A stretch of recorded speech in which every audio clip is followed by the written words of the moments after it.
This story is titled, I Recorded My Fiancée Planning to Destroy My Life After Our Wedding. Her face when I exposed her gold-digging scheme was priceless. So I gotta tell you guys about the biggest mindfuck of my life. I, 30 male, run this landscaping business. I started from scratch about 6 years ago, and we're doing pretty good. Got a couple crews, some decent commercial contracts, and we're known as the go-to guys for those fancy backyard renovations in the nicer parts of town. I'm Jake, and until 3 weeks ago, I was engaged to Lauren, 29 female. We'd been together for 3 years, engaged for one, and the wedding was supposed to be next weekend. Yeah, was. When we first got together, Lauren seemed perfect. Smart, funny, supportive of my business. You know how it goes. She was working at this marketing firm, making decent money, but always showed interest in what I was doing. Looking back, maybe too much interest, but you don't see that shit when you're in love. Her older sister Jenna is divorced and got a huge settlement from her ex-husband, who owned some construction company. Ever since we got engaged, Jenna was always around, giving Lauren advice about marriage. I didn't think much of it at first, just thought she was being protective of her little sis. You need to understand his business before you marry him, Lauren. Make sure your name is on everything, Lauren. Don't let him keep you in the dark about finances, Lauren. This kind of stuff was said right in front of me, covered up as a joke, which I guess should have been a red flag. But I figured, whatever. That's just Jenna being bitter about her own failed marriage. Lauren would always laugh it off when I mentioned how annoying Jenna was. About 6 months ago, Lauren started asking more detailed questions about my business. How much were specific contracts worth? What was our profit margin? What were my expansion plans? At first, I brushed it off. Thought it was cool that she wanted to know more about my business. But after a while, it didn't feel like curiosity. It felt like an interview. Every question started to sound less like, I care, and more like, what's in it for me? It's hard to explain, but the way she'd press me for numbers, contracts, future plans, it felt transactional, not intimate. It made me feel more like a target than a fiancé. But I shoved that thought down. You tell yourself you're just being paranoid, that it's just pre-wedding stress, right? Then she started pushing about the prenup. My buddy, who's also my lawyer, Tom, suggested we get one since I had the business before we met. Lauren kept saying she just wanted to understand it better before signing. I told her Tom was still finalizing it. Fast forward to 3 weeks ago. I was working late in my home office. Lauren thought I'd left for a meeting with a potential big client, but they rescheduled last minute. She had her college friends over, including Jenna. They were hanging out in the living room, getting louder as the night went on. I was wrapping up some estimates when I heard my name through the door. Jake has no idea what's coming after the wedding, Lauren said, her voice slurring a bit. Something in her tone made me freeze. I'm not proud of what I did next, but fuck it. I opened my voice recorder app and just listened through the door. The prenup is garbage, she continued. Jenna found me this attorney who spotted 3 different ways around it. After the wedding, we'll take everything he has. Why's he even bothering with a prenup? One of her friends asked. He thinks he's protecting both of us, Lauren laughed. This cold sound I'd never heard from her before. But Jenna taught me how this works. I've been documenting emotional abuse for months. All made up, obviously. But who's gonna question a crying woman? I felt dizzy hearing them discuss their plan in detail. How Lauren would gradually get her name on my business assets after the wedding. How she'd been slowly isolating me from friends who might interfere. How she'd waited until my company hit a specific valuation before pushing for marriage. After the wedding, we'll take everything he has, she laughed. The house, the business, everything. Then I'll move to Tampa like Jenna did after her divorce. She got half of everything plus alimony. Learned from the best, Jenna chimed in. Men are so fucking stupid when they're in love. I recorded everything, almost 45 minutes of them discussing their plans. When they finally left, I waited in my office until Lauren went to bed. Then I quietly packed some clothes, grabbed my important documents, and checked into a Motel 6 across town. That night, after hearing her say those words, something in me just snapped. It was like a light switch flipped, and whatever love or connection I thought I had for her just shut off, cold. I didn't feel betrayed as much as I felt numb, like she'd reached inside and pulled something out of me, and now it was just gone. I wasn't Jake, her fiancé. I was just some guy she was waiting to destroy. And from that moment, I stopped looking at her like the woman I loved. I started seeing her as a stranger who'd been living in my house, in my life, pretending first thing in the morning. I called Tom and sent him the recording. Holy shit, Jake, he said after listening. Don't go home. Don't confront her. We need to handle this very carefully. What do I do? I asked, still in shock. First, act normal. Don't let her know you know anything. Second, we need more evidence. The recording is good, but we should build a stronger case. So that's what I did. I texted Lauren that I'd landed a big emergency commercial project out of town and would be gone for 2 weeks. That's great, babe, she texted back.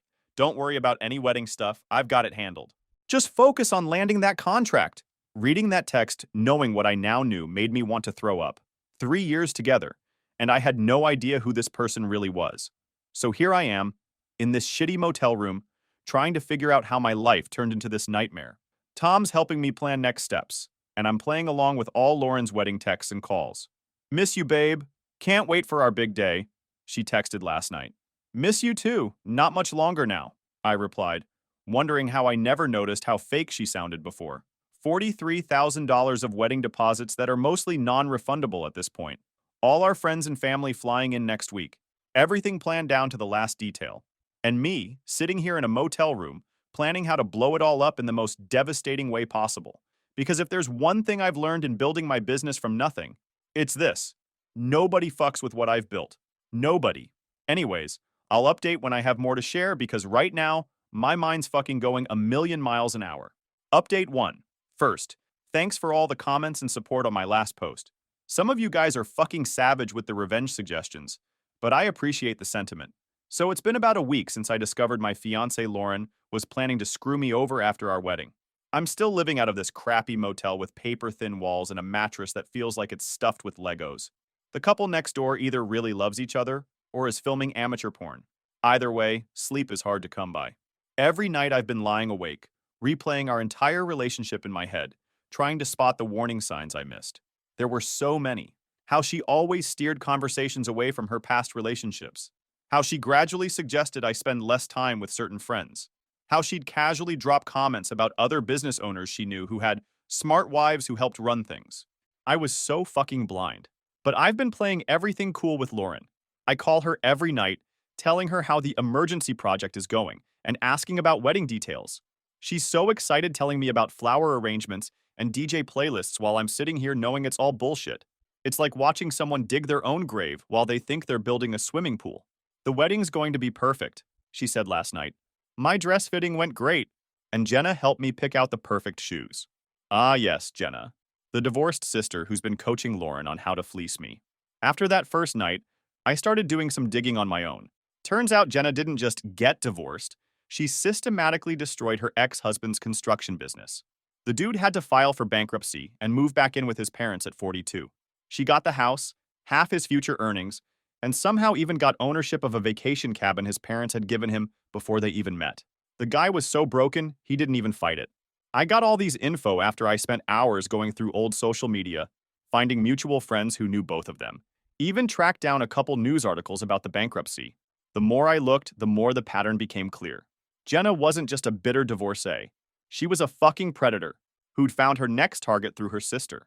But then I started looking deeper into Lauren's past. Remember, I'm stuck in this motel with nothing but time and a burning need to understand how badly I'd been played.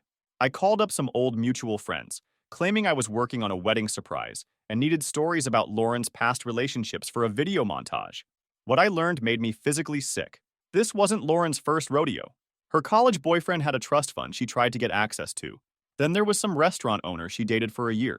Neither had as much money as me, so she bailed when they caught on to her games. The worst part was realizing I never really knew her at all. I spent an entire day just sitting on that shitty motel bed, wondering if I was crazy. Maybe I misunderstood the conversation. Maybe I was overreacting. But every time those doubts crept in, I'd play the recording again. Her cold laugh. After the wedding, we'll take everything he has. I almost broke down and confronted her 3 times. Almost drove back to our house in the middle of the night to wake her up and scream at her for betraying me. But each time, I reminded myself that's exactly what she'd want. Me looking like the unstable, angry one. Evidence of her made-up, emotional abuse. So instead, I got smarter. I remembered our home has a security system with cameras that record audio. I logged into it remotely and started watching the clips from the past week. And there it was. Lauren and Jenna in our living room, going through details of their plan. Once you're officially married, it doesn't matter what he wants, Jenna told her. The courts favor wives, especially if there's documentation of mistreatment. I just hope he doesn't back out of adding me to the business, Lauren replied. That's where the real money is. He won't. Men like him are predictable. They think with their thing and their ego. Just keep stroking both and you'll be fine. Hearing them talk about me like I'm some easy mark has actually helped with the pain. At first, I was devastated. 3 years of my life with someone who was just playing me. Now I'm just fucking angry. And motivated. The next step was harder. I had to get into her laptop. When we talked on the phone, I casually mentioned having left some work files on our home desktop that I needed. Could she please email them to me? While she was doing that, I remoted into the desktop using my admin credentials and installed a keylogger.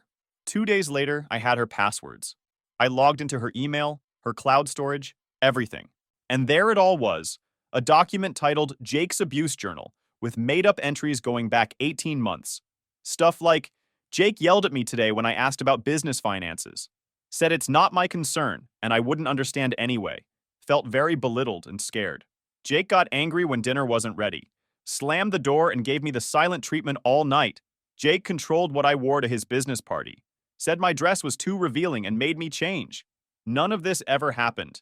I've never yelled at her, never given her the silent treatment, never told her what to wear. I cook most of our meals because I'm actually decent at it, and she burns water.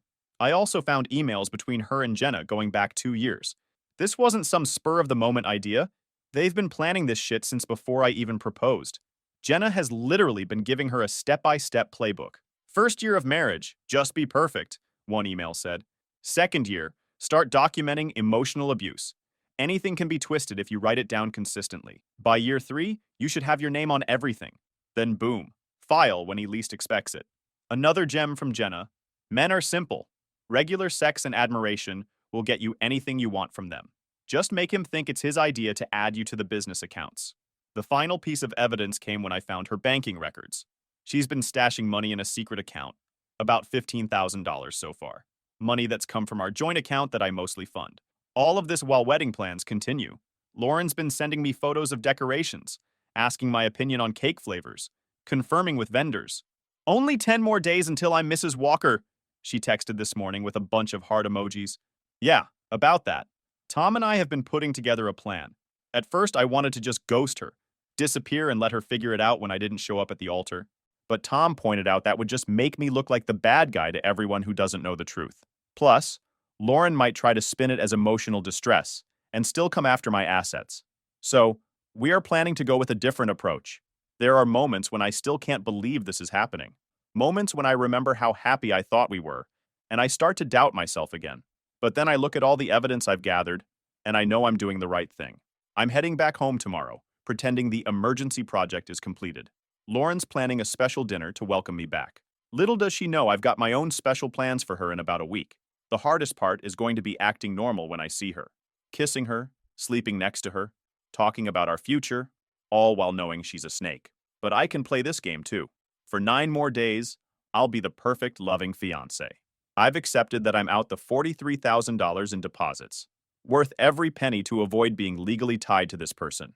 My business, which I've put my heart and soul into for 6 years, is safe. That's what matters. I'll update after I get home and start the final countdown. Wish me luck. It's going to be the performance of my life.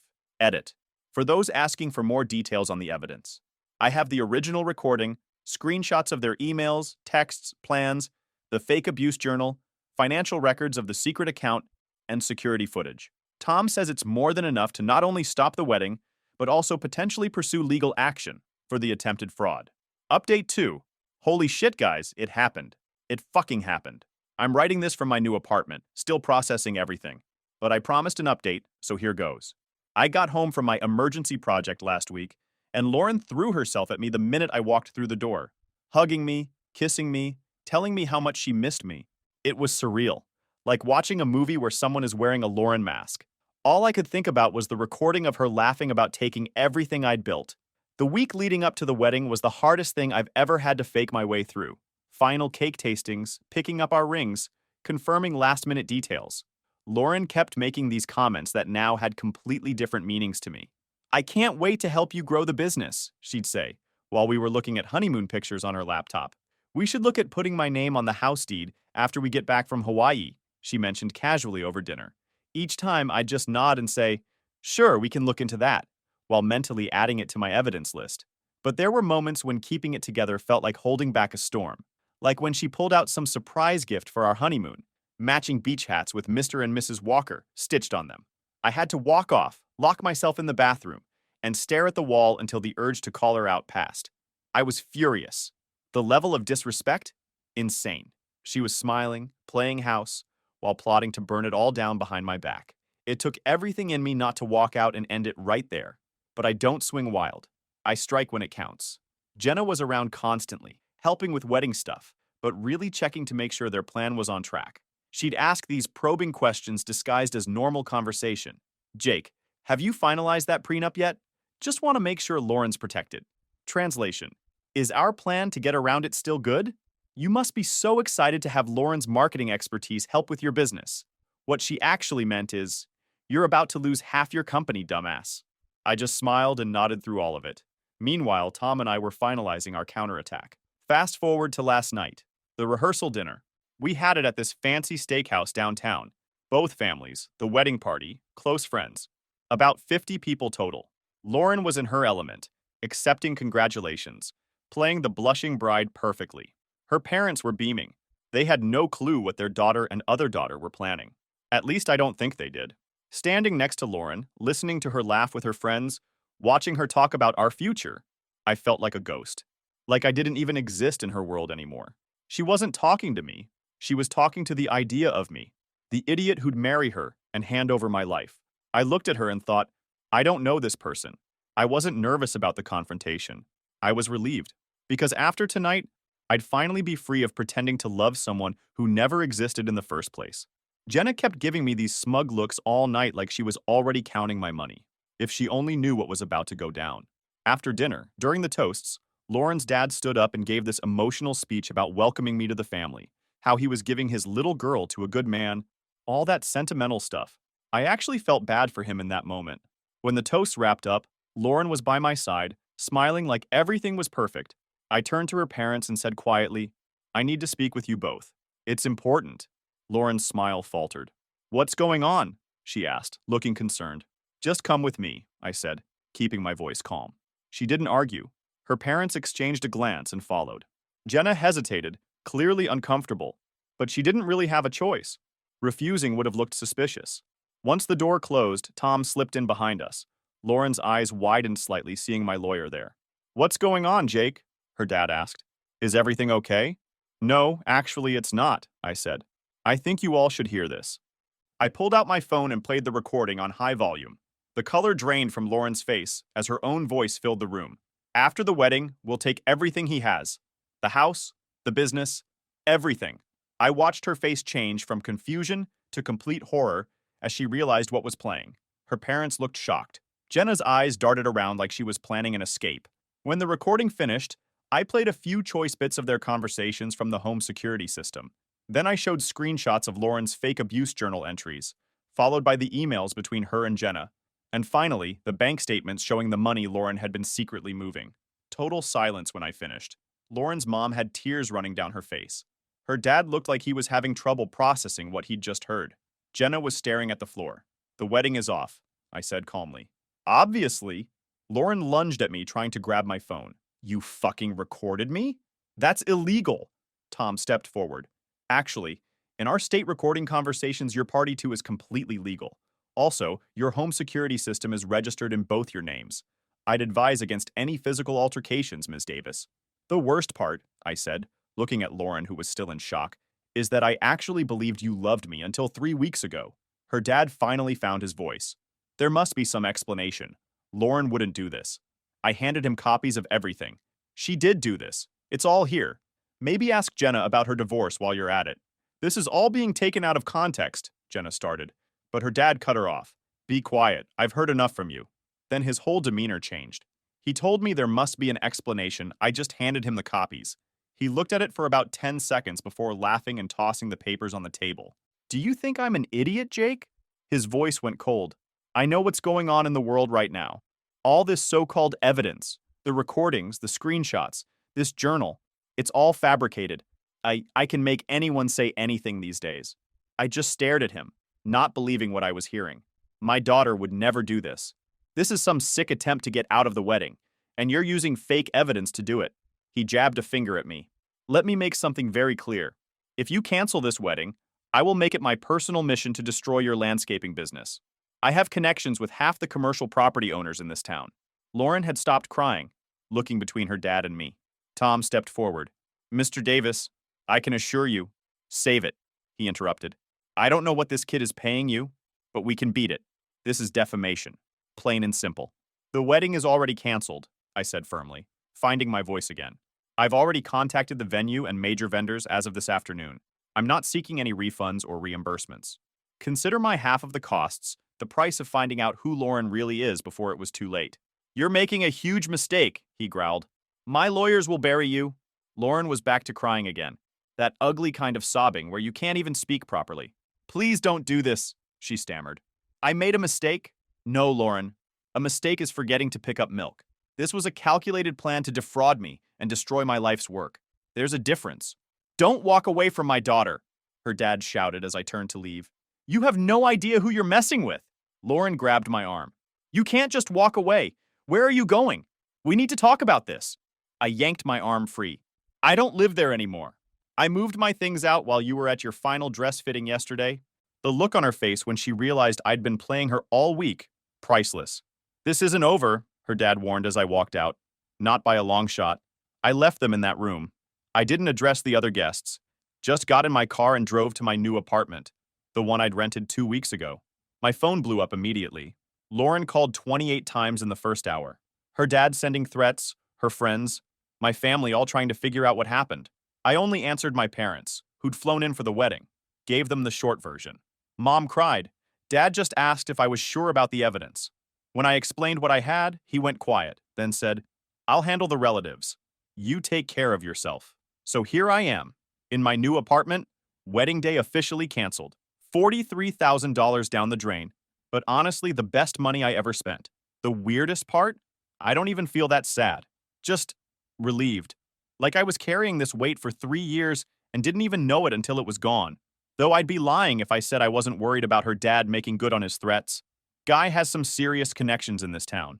I'll update if anything else significant happens. But for now, I'm just going to have me some dinner and get some sleep in a bed that doesn't have a liar next to it.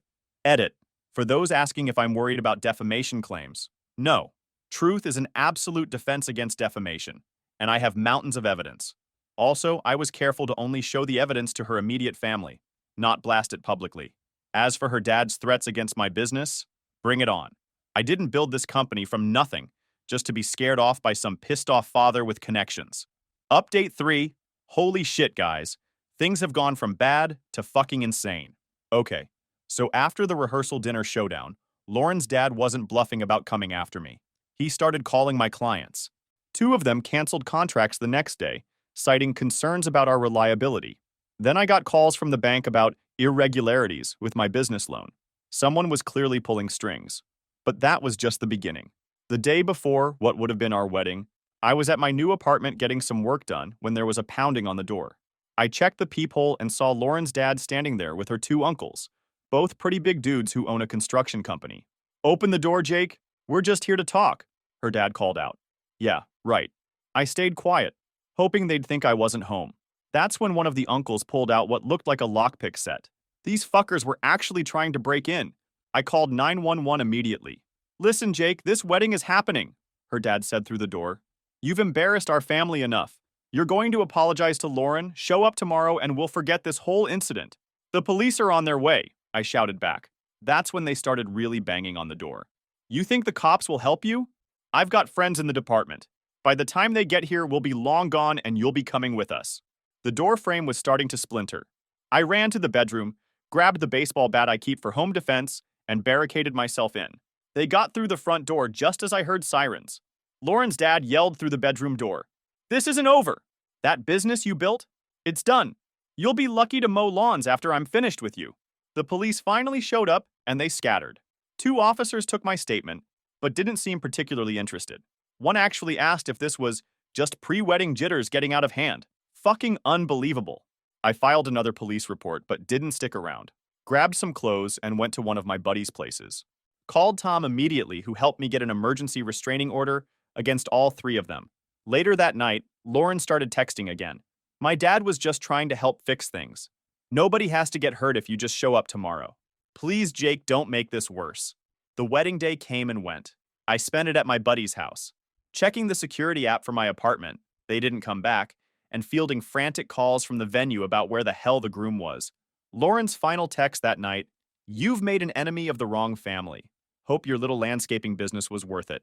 At this point, I'm legitimately worried. These people are unhinged. Tom says we have options: restraining orders against the whole family, possible criminal charges for the break-in attempt, and a cease and desist for the business interference. I'm not gonna lie. The scariest part is that I'm starting to think Lauren's dad might really have connections like he claims. One of the cops who responded actually went to high school with him, and 3 more clients have dropped us in the last 48 hours. I'm not backing down, though. I built my business from nothing, and I'll rebuild it again if I have to. But I'd be lying if I said I wasn't scared. Not just for my business, but physically scared of what these people might do. We'll update when I can. Staying with different friends each night for now. Final update. It's been 6 months after everything went down with Lauren and her family, and I'm finally in a place where I can close this chapter of my life. The months after the wedding that wasn't were brutal. Lauren's dad made good on his threats. I lost about 60% of my business within 2 months. Turns out he really did have connections with most of the commercial property owners in town. Some of my crew quit when the work dried up, and I had to downsize from 3 crews to just me and 2 loyal guys. And like I expected, the police were useless about the break-in attempt. The case mysteriously lacked sufficient evidence despite my security camera footage. Lauren's dad's high school buddy made sure of that. I ended up having to move about 80 miles away to a neighboring city and essentially restart my business. It sucked, but honestly, still better than being married to Lauren and trapped in that family. The unexpected bright spot was Katie. She stuck with me through all of it, even when I was basically starting over. "I've seen what they're capable of," she said. "I'm not letting them win." We got an apartment together in the new city, and she helped me rebuild. Her marketing background actually came in handy for the new business. Turns out her skills were legit, unlike Lauren, who just used her job as cover while planning to steal from guys. Lauren's family harassment eventually died down when they realized I wasn't coming back. Last I heard. The weirdest part happened 3 months ago. I was at a regional landscaping conference when I ran into Lauren's dad in the hotel lobby. He was there with his construction company, looking to network. When he saw me, he came over. I was ready for another confrontation, but instead he just said, "You were right about my daughters." Turns out after I left, Lauren and Jenna's scam started unraveling. 3 more guys came forward with similar stories. Then, Lauren's dad found out they'd been embezzling from the family business for years. The final straw was discovering they'd taken out credit cards in his name. "I owe you an apology," he said, looking genuinely broken. "I should have looked at the evidence instead of threatening you." I didn't say much, just nodded and walked away.